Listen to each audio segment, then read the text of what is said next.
সারা দেশে যে যে থানার অধীনে ছাত্র জনতাকে শহীদ করা হয়েছে সেই সকল থানার ওসি এবং সেই জেলাগুলোর এসপি থেকে শুরু করে তদূর্ধ্ব যারা কমান্ডিং অফিসার রয়েছেন তাদের তালিকা তৈরি করছে বৈষম্য বিরোধী ছাত্র আন্দোলন। এই তালিকাটি আইসিটি ট্রাইব্যুনালে জমাপূর্বক মামলার সিদ্ধান্ত নিয়েছে বৈষম্য বিরোধী ছাত্র আন্দোলন। আওয়ামী লীগ কখনোই বাংলাদেশের বন্ধু না, আওয়ামী লীগ কোনোদিন কারো বন্ধু হয় না।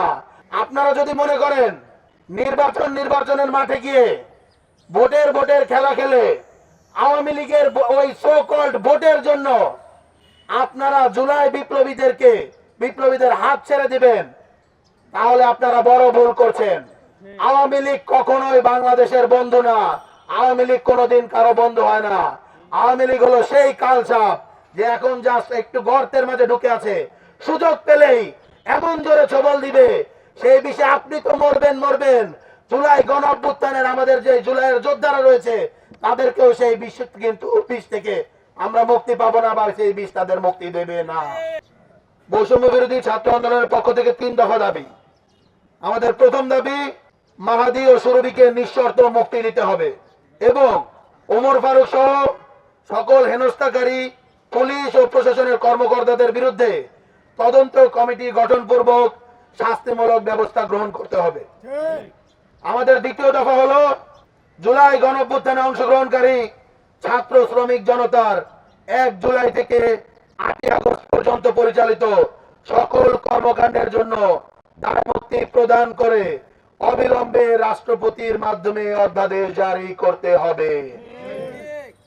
আমাদের 3 নম্বর দফা, সেটি হলো জুলাই বিপ্লবে গুরুত্বপূর্ণ অবদান রাখা সেনা, নৌ, বিমান বাহিনী সহ সামরিক, আধা সামরিক ও বেসামরিক প্রশাসনের সকল কর্মকর্তা, সৈনিক ও কর্মচারীদের ইতিহাস লিপিবদ্ধ করতে হবে। তাদেরকে সম্মাননা, স্বীকৃতি ও আইনি সুরক্ষা নিশ্চিত করতে হবে। কর্মক্ষেত্রে তাদের যাতে হয়রানি বন্ধ করা হয় তার জন্য একটি স্থায়ী কমিশন গঠন করতে হবে এবং 2009 সালের 25 ফেব্রুয়ারি থেকে ফ্যাসিবাদের রোষানলে পরে সশস্ত্র বাহিনীতে পদোন্নতি বঞ্চিত যে অফিসাররা রয়েছে দ্রুত তাদের পদোন্নতি এবং গুরুত্বপূর্ণ সংবেদনশীল পদে তাদেরকে পদায়ন করতে হবে। আমরা দফাগুলো আরো একবার পড়ছি। মাহাদি ও সুরভিকে নিঃশর্ত মুক্তি দিতে হবে।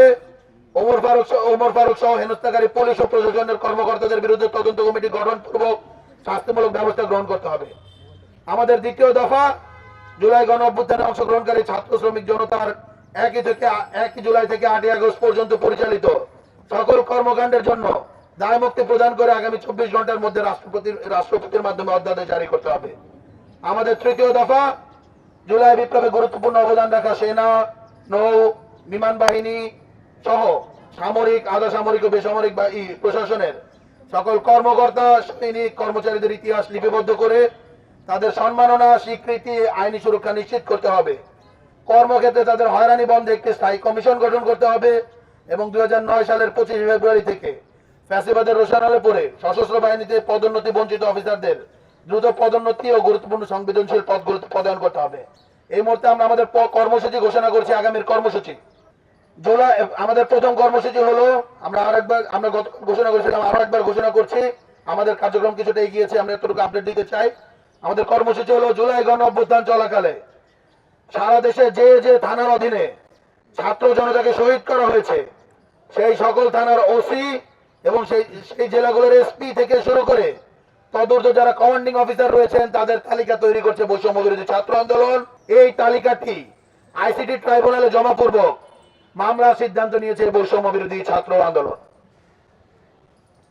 2 নম্বর আমাদের যে কর্মসূচি যেটি চলমান রয়েছে সেটি হলো, ইনডিমনিটি অর্ডিন্যান্স রাষ্ট্রপতি কর্তৃক জারি নিশ্চিতে আইন উপদেষ্টা এবং স্বরাষ্ট্র উপদেষ্টার সাথে মত বিনিময় করবে বৈষম্য বিরোধী ছাত্র আন্দোলন। এবং আমাদের যে 3 নম্বর কর্মসূচি সেটি হলো, নির্বাচনকালীন বৃহত্তম যে 2টি জোটের প্রধান রয়েছেন তাদের সাথে সাক্ষাৎপূর্বক তাদের নির্বাচনী ইশতেহারে জুলাইয়ের বৈপ্লবিক চেতনাকে সমুন্নত রাখা এবং জুলাই বিপ্লবীদের নিরাপত্তা নিশ্চিতের ব্যাপারটি